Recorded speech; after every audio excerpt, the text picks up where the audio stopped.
And good morning, everyone. Welcome to, it's going to be officially titled here as Storm Talk for at least now. But really, we're not looking at severe weather coming our way. It will just be a period of rain and wind that we're talking about coming our way as we get into just in time for Halloween. Can you imagine that? Now, you're probably not surprised at all. Halloween is always just a target around here when it comes to active weather. Last year was cold weather. This year, wind and rain. But more on that coming up in just a few moments.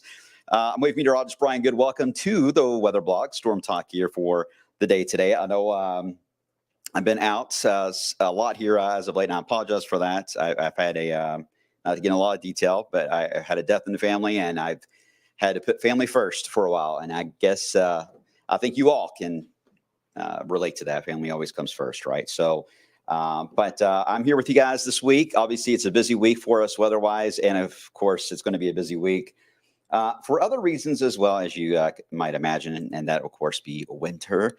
Well, at least a winter forecast. 54 days and counting until we get to winter, but it's Halloween night.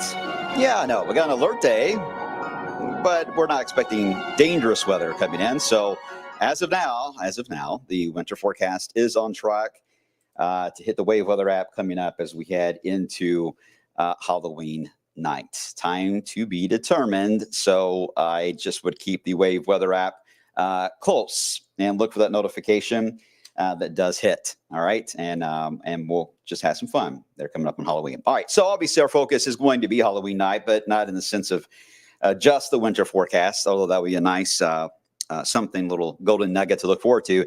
We do have some active weather coming our way. It's really a front that we talked about briefly last week that was starting to show up even in the long range heading toward Halloween on whether or not this would impact us or not. And it looks like it will. And really on a typical day, wouldn't really be a huge ordeal, but it's hitting on the day that we're all likely trying to plan Halloween events, going out trick-or-treating. And I don't want to discount because it is that time of the year, starting really somewhat this afternoon, but more so tomorrow. The wind is going to be ramping up the next few days. So your inflatables, during the day, most of you actually let them just deflate, which looks weird in yards. I know when they're all deflated, right? But for those during the day, and that majority of the stronger wind gust will be daytime. So if you can adjust your inflatables to make sure they're not kicking on until after sunset, then you may have less of an impact to worry about when it comes to wind. But daytime, yeah, if you keep inflatables on all the time, I highly caution you to give them a break because they may be tumbling down the street. And other decor, keep that in mind. If it's an anchor down, very good. You're very tall, 80-foot skeletons you're getting now in these stores are getting taller and taller. Eventually, we're just going to be putting them in front of the houses and using LG trucks to get them up, right? Because we're getting to that point, it seems like. So just, again, anchor things down. More on that in a second. Today, though, another day we're adding to the list of beautiful weather. We've got some contrails moving overhead, just enough moisture to allow them to form, so it creates more of that hazy sky from the clouds above there, but they're very thin, so I'm not worried about blocking much in the way of sun. So it's going to be quite warm today. And I know you can't tell much from this image because we don't have enough daylight yet across the lower 48. This is looking from space, so we got to wait a little bit more time for it to show up. So we'll get rid of the clouds for now, just look at the radar, and quiet in the eastern part of the country as it has been. But we do have active weather, somewhat active into the Rockies with some rain and some mountain snow. But I tell you what, nothing compares to what's going on in Alaska. Now, Alaska is known for cold weather and snow, right? Yeah. So this is nothing shocking to them, but it's the first big snowstorm of the year. This is the outlook starting today and tomorrow. They're expecting about 5 to 10 inches of snow. Some spots could get more than that. And what's interesting about that is that is called a winter weather advisory for them, not a winter storm warning. So down here, it would shut things down for them. It's going to be another Monday and Tuesday, but it is going to be the first one of the season. So I'm sure the images we're going to see on national news and social media the next couple of days, and we'll look at them too. It's going to be pretty up in that area. But as I always say, if Alaska's cold and snowy, then they're more likely going to be warm. All right. So when Alaska is talking about record warmth, that's when we need to start paying attention to cold weather. Why is it the case? Well, we'll get into that on Halloween night. All right. In the short term, no rain, no strong wind today, just warm. The models are way off on temperatures, by the way. So for example, our in-house model says 70. Well, we know we're in a drought scenario, very dry, strong southwest winds, and we've got a decent amount of sun, at least hazy sun, getting through these clouds. That is a perfect recipe to overachieve. So we adjust the numbers up. So we're looking at more like 77. Yeah, that's how far off the models are on this kind of stuff. But this is why we're here, right? This is why we're here as meteorologists, to look at the data and then adjust it for you. Otherwise, if you have a weather app that is just going on model data, you're going to get those kind of numbers. But we put in our numbers, what we think, so we adjust accordingly. So that's why the Wave Weather app, we're proud to say, is the top weather app here in the area for that reason. So we want to make sure that you keep that in mind, looking at those temperatures. Another example, Tuesday, 78. We're going to go 83, 84. Record is 84. Could we hit it? Pretty close. Good recipe for it. All the ingredients are certainly there. We get into Wednesday. Still quite warm, but Wednesday night, I don't see the thermometer moving much Wednesday night. So Wednesday night into Halloween day, barely below 70 for a low. So it's going to be warm, almost a summer feel for overnight lows. You may have to have the AC on at times into Wednesday night, just because it'll be a mild summer feel to the night. Not overly humid, so it won't be muggy, but it will be warm. Okay, now that takes us into the setup for Halloween. You can see the beginnings of the front there into Quincy, Illinois. That is the first little sign of what will be coming our way. So before I get to that, just want to at least make sure you are aware of the wind. Before we even get to this front, the wind will start ramping up. Again, tomorrow, I think, is when we start getting those gusts around 30 miles per hour that will show up. Same story, if not higher, as we head into Wednesday, and then even higher, of course, ahead of the front on Thursday. So the core of the alert day, you're going to ask a lot about timing. Trick-or-treating, I know, is a big question. Obviously, I get that. Right now, the timing on this looks to be afternoon, evening. Now, why isn't locked in on specifics yet?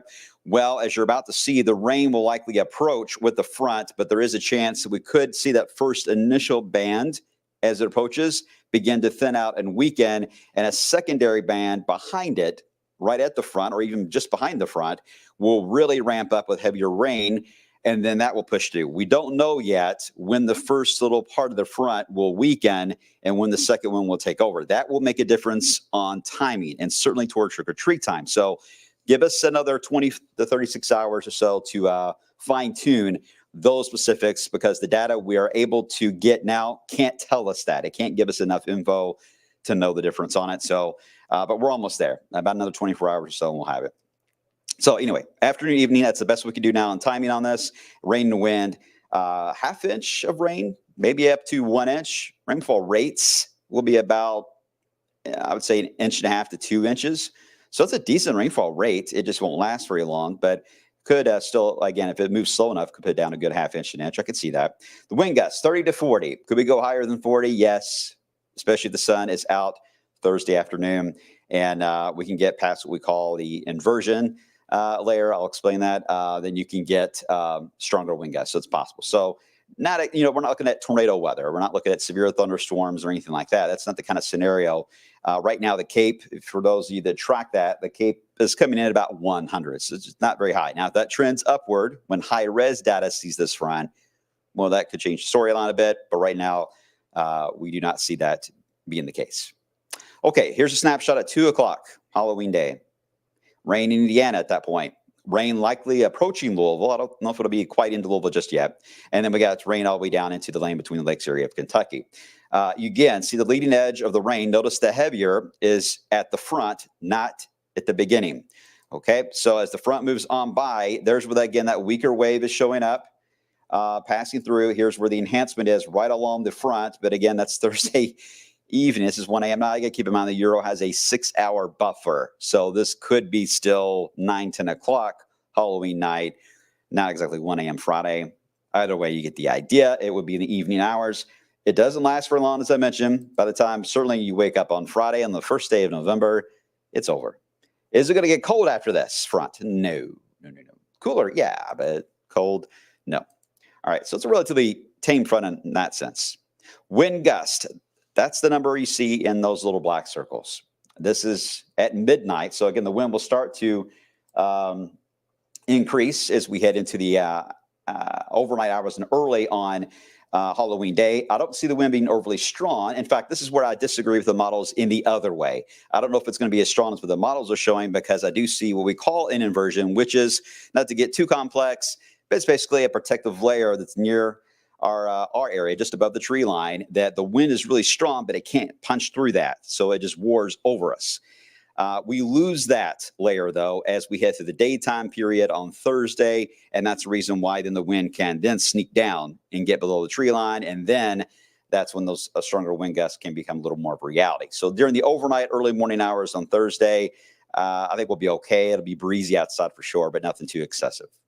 All right, we get into Halloween daytime. All right, here's where the wind ramps up, and notice it's aiming for 2 o'clock. So right ahead, if you remember at 2 o'clock, the rain was here, right? Near Louisville and back to the west was rain. But the strongest of the wind of 30 to 40, even a little higher miles per hour, was right ahead of that. And if we are at least thin clouds, we'll do that. But certainly any type of sunshine on Thursday afternoon would allow for winds higher than 40. So that would allow then for possibly a wind advisory could come out. But boy, those skeletons are going to be flying, right? Then after that, it's really rain. So they likely will not happen at the same time. In fact, once the rain gets going, the wind will not be as strong as what it was ahead of the front. So it's just going to be a windy daytime period going over to a rainy period for Thursday afternoon and evening. But at the moment, yeah, trick-or-treat time, majority of it does look like it'll have a steady rain involved. And we're not expecting dangerous weather out of that. It's just impactful as far as you're going to have to adjust a bit, and a lot of people are. Trunk or treats maybe start to cycle around. Some may move trick-or-treat times. We don't have any control of any of that. We're advising you on is what the weather looks like, and then you decide for yourself on what you think is best. There's a lot of options out there. Halloween's very unique in that way. There's a lot of options for you to still enjoy the holiday, even if you can't trick-or-treat at that exact moment. All right, as I mentioned, the front. Oh, by the way, make sure everyone's clear. All right, type 173 if you're good. If you're good on Halloween, and if I'm not, let me know. When did you start working on the winter forecast, John? I started working on it in September, but to be honest with you, since everything's been a little hectic, I've been working on it in pieces and phases. But there's a lot to this one, but I think I'm going to do this one a little different this year. So I think you all appreciate it. So stay tuned. Okay, good. Everyone looks good. All right, so the weekend looks good again. I think we're going to be in the 70s and sunny. Not bad. High pressure in the eastern part of the country. Boy, it's tough. It is tough. I'm surprised this front on Halloween's getting through here because this high is quite strong. So, but the AO, the Arctic Oscillation, does dip on Halloween, and that allows for the front to move through. But boy, it bounces right back again. So it's going to be tough after this to really get a front through here. So what we're going to end up facing is a lot of activity here into the Rockies that will develop. Several low pressures may try to form in the front range of the Rockies, but they will have to go over the high. Most of the moisture will have to go over this high. And at the same time, we're likely going to get some kind of tropical cyclone that's going to develop. I don't know if it'll be a tropical storm or hurricane yet, but the chances of something developing is starting to increase.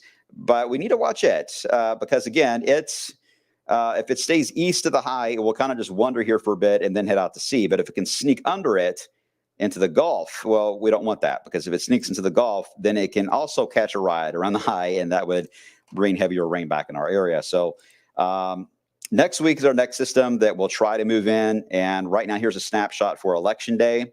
And it looks like we'll be in that phase where active weather, more than likely in Texas and Oklahoma, mountain snow in the Rockies. And then again, the rain would likely be over us into the mid-Atlantic and the Northeast. Now, will this band of rain that's kind of circulating around that high, will that mean a rainy Election Day here? Too early to make a call on that. Right now, though, the odds are higher for that to be north of us into central Indiana. But obviously, we'll be watching that as well. After that moves on by, same ordeal.